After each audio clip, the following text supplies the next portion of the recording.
causas fraturantes é provavelmente uma das expressões mais estúpidas da política portuguesa. As piores expressões que foram inventadas e que ganharam uma vida própria nos meios de comunicação e tornou-se uma frase de senso comum, que basicamente serve em Portugal para definir aquilo que noutros sítios são as questões dos valores. Outra expressão profundamente estúpida.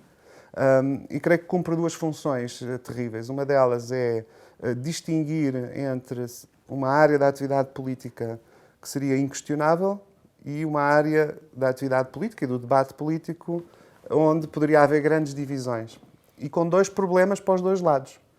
Aquela que é considerada inquestionável é toda aquela que tem a ver com contradições mais profundas da sociedade, não é? Sociais e económicas.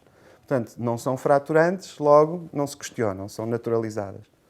Mas aquelas que eles querem dizer que são fraturantes, os ditos valores, também acabam por não ser solucionadas, porque dizendo que são fraturantes, diz-se que não há solução possível. Isto é, que as pessoas nunca estarão de acordo. E não havendo acordo, não pode haver mudança, não pode haver transformação. O que é que são causas fraturantes? Qualquer causa em que haja uma maioria, uma minoria, em que haja diferenças de opiniões é fraturante. Portanto, o casamento dos homossexuais é fraturante, tal como a justiça fiscal é fraturante. Dá a ideia que pedir a igualdade é em si mesmo uma fratura, o que é, de facto, extraordinário do ponto de vista democrático. Não é por acaso que o Bloco aparece à volta ou logo depois do referendo, do primeiro referendo sobre a despenalização do aborto.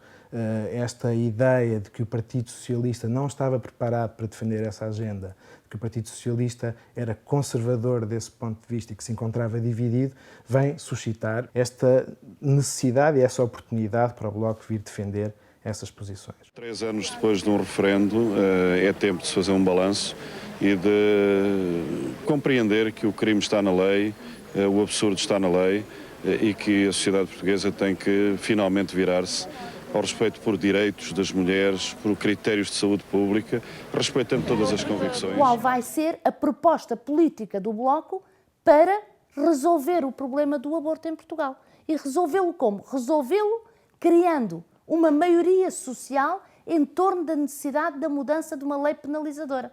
Para além de se terminar com os julgamentos, que eram de facto uma coisa vergonhosa, para além de se ir dar um passo importante contra o aborto clandestino e ir resolver um problema de saúde pública de grande importância, era uma tomada de posição contra o conservadorismo. A esquerda ganha contra o reacionarismo cultural de uma parte da sociedade portuguesa. Não é por acaso que, na noite da vitória do sim, o Bloco de Esquerda diz bem-vindos ao século XXI. O PCP não acreditava que o referendo pudesse levar à vitória do sim, estava errado, a história provou, a vida provou que estava errado, e, portanto, pensava que se podia resolver o problema não por via do referendo, apesar da autoridade que o outro referendo estabelecia, mas por via de um compromisso parlamentar.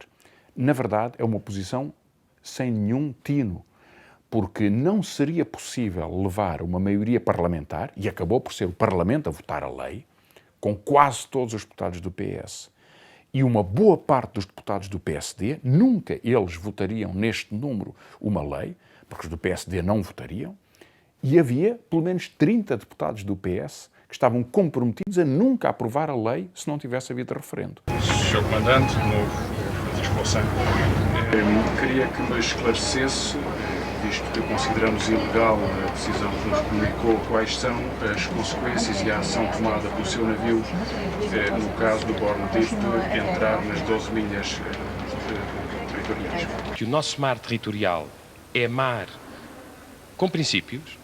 A percepção do problema do aborto era muito diferente em 98. Eu lembro-me em 98 que não se falava da palavra aborto. Falava-se de uma coisa que era a IVG e que se dizia assim, IVG, que as pessoas nem percebiam do que é que estávamos a falar.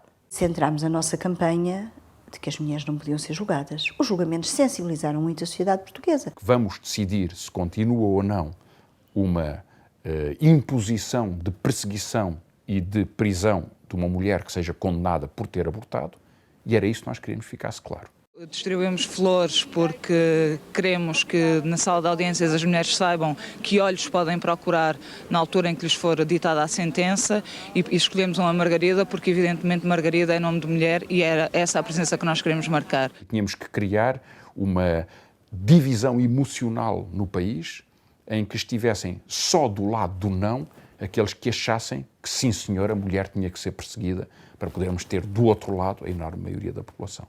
O que é ilegítimo é obrigar mulheres a virem a tribunal expor-se numa decisão que é só delas e só do seu íntimo. Isto é inaceitável em Portugal. Portugal é um dos únicos países da Europa que está nesta cauda mais reacionária, nesta perseguição inquisitorial, e isto tem que acabar. Foi um dos períodos mais enriquecedores que eu já vivi na minha vida política. Isso passou por fazer, enfim, por construir uma rede de alianças, de movimentos, de iniciativas, sempre centradas sobre este objetivo. Acho que o Bloco de Esquerda fez a escolha certa. Quis uma alteração da relação de força social, fez uma política para isso e conseguiu isso. É um grande passo em frente, não só porque há uma questão que fica resolvida, porque as mulheres têm o direito a optar e a decidir sobre a sua maternidade e sobre si próprias e sobre o seu corpo, mas também porque liberta o Bloco para novas causas, assim como liberta os feminismos para novas causas. 1 milhão de pessoas acrescentaram o seu voto em relação ao referendo de 1998 e não deixaram dúvida nenhuma de que o país fica, portanto, vinculado a esta decisão.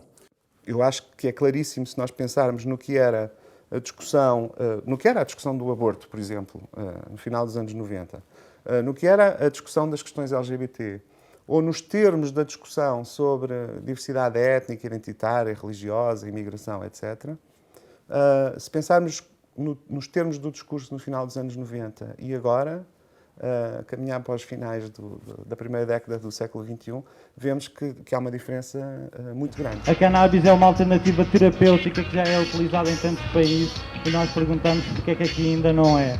Lutamos pelo fim da hipocrisia da lei que proíbe a cannabis, lutamos pelo fim da perseguição aos consumidores e lutamos pela legalização da cannabis e do autocultivo. No resto da esquerda, em parte importante do centro-esquerda, e começa-se a ver já sinais numa parte ainda minoritária de alguns dos partidos de direita, uma maior proximidade e defesa, digamos, deste tipo de temas, o que faz com que o Bloco tenha também que se adaptar e que possa não parecer, digamos, como o partido que defende estas posições e que tem esta agenda. Porque não podia ser. Não podia continuar a ser. Por isso fazemos umas jornadas contra a homofobia 20 anos depois do aparecimento do movimento LGBT em Portugal, porque consideramos que a evolução que aconteceu em termos sociais, em termos de mentalidades, foi alguma, mas não é suficiente. O Bloco veio reforçar essa possibilidade disto de se fazer, sendo que em alguns desses sítios foram primeiros debates. Estou-me a lembrar de São João da Madeira, penso que nunca houve um debate em São João da Madeira sobre questões da homofobia. Em Setúbal se houve também, já terá sido há bastante tempo. O que o Bloco permitiu foi que essas questões fossem politizadas, permitiu legitimá-las como questões em torno das quais as pessoas pudessem organizar-se, em movimentos, em associações, na intervenção política, no lobbying, etc. Enfim, tornou-as mais dignas de serem discutidas.